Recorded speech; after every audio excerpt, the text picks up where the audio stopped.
Put some context around these numbers, because there's a lot to absorb.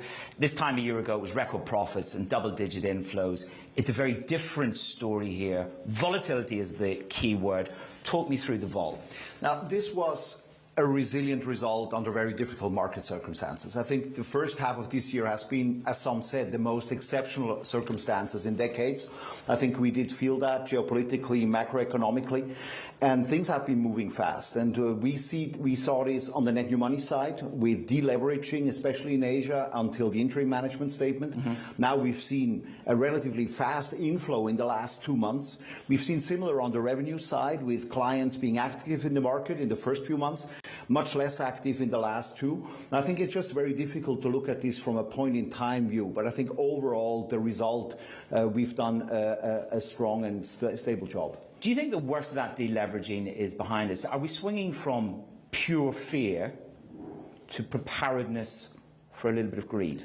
I think the worst is through, at least from what we've seen. And I don't think it was just fear, it was also caution, in line with the cautious stance that we took to the markets and to credit. And I think clients have preserved their firepower by deleveraging in the first few months of this year. And while it's a bit too early yet to see a full swing re-leverage, I think clients will look very clearly at opportunity in the second half to position them for 23 and beyond. Are they positioning for inflation? Is it going to be a boost in mortgages? What are you telling the teams out there to push with clients as a defense for inflation and preparedness for the next shift? I think inflation is going to stay. At least some of it, labor is going to get more expensive. The big question is, will we have a recession or not? I think current signals are no. There might still be a soft landing, but you never know. The percentages change fast. So I think clients need to prepare for different macroeconomic scenarios. If I look forward, I mean, where are the opportunities? Maybe on the credit side, looking at credit spreads, long-term rates may peak now in the second half. Equities, there's no way around equities because they're real assets. Then maybe there's a revival on the hedge fund side, and maybe there's some liquidity in secondary market in private assets. So I think there's a few things to look at for investors. It's interesting that you've got a sort of a bullish call on credit, even here in Europe on your doorstep, where we face a massive crisis in power and energy? I think it needs to be looked at regionally, obviously. And the spreads are widening. I think that's what's creating the opportunity. I do believe there are macroeconomic challenges here in Europe, and we still need to see how they play out. We're in a new rate regime, whether it's jumbo rate hikes, 50 basis points from the ECB. Talk me through what this hiking regime will mean in terms of net interest income. You said it would be a boost. Scale it for me.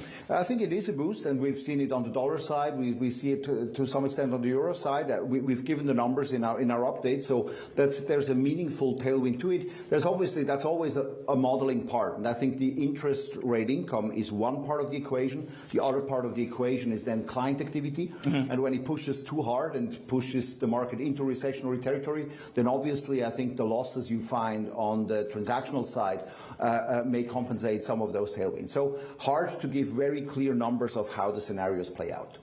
How much more aggressive do you think the rate hiking cycle will be for the Fed? People are saying, our survey this morning says 3.5%. What are you guys penciling in on the market? I have no crystal ball on that. The other dynamic is this. I looked at your costs. They are rising. If I turn the piece of paper over, we get there. They are rising. This is critically important.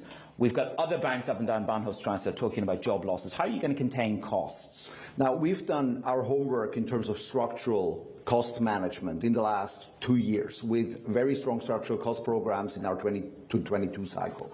And I think that gives us a good basis to start from. Where we've seen the rises is on the general expense side, obviously, I think, which is logic with some of the post-pandemic recovery, with people coming back together, with traveling resuming, albeit at a lower level than prior to the crisis.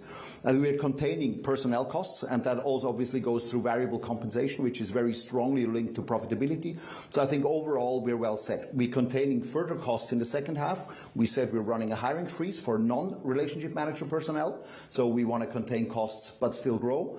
And then we have, as we said in May, obviously a strong eye also on efficiency in the 23 to 25 cycle, where again we can do this structurally, and that's the way how it should be done. So hiring freeze on non-front end of the business, but how aggressive will you be in hiring? You've opened in Qatar, you've expanded in my region, in my geography. How much more aggressive will you be in terms of hiring for the front end of the business? We can be quite aggressive, but it's all about quality. And I think we've recreated a strong hiring pipeline over the last 12 to 18 months.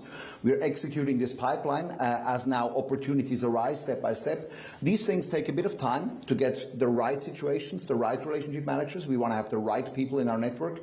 But I think the pipeline is so strong that at least in the medium term, we'll get again to a higher number of relationship managers. That's where we want to be. I start the year with confidence on client activity. Your words on the 2020 on the last call. What's the biggest risk? I mean, you can throw a smorgasbord at this, but when you sit in the office, what is the biggest risk that you really are genuinely most worried about for the business? I think there are many different things coming together, and I believe this company can handle a variety of different market circumstances in an excellent way, with people fully committed, safety, stability of the model. I think event risk is always challenging. Political event risk has been very challenging, obviously, in this first half year, and that's something that's very hard to predict and where you need to be well prepared and well set up. We're trying to work with our clients to set them up well for different kind of conditions, and I think in that sense we're prepared. What's the highest geopolitical risk on your radar? What's the highest one? I think you never know what happens next. I mean, the development of the war situation here in Europe, you talked about the energy crisis. Yep. There's many things that still can happen.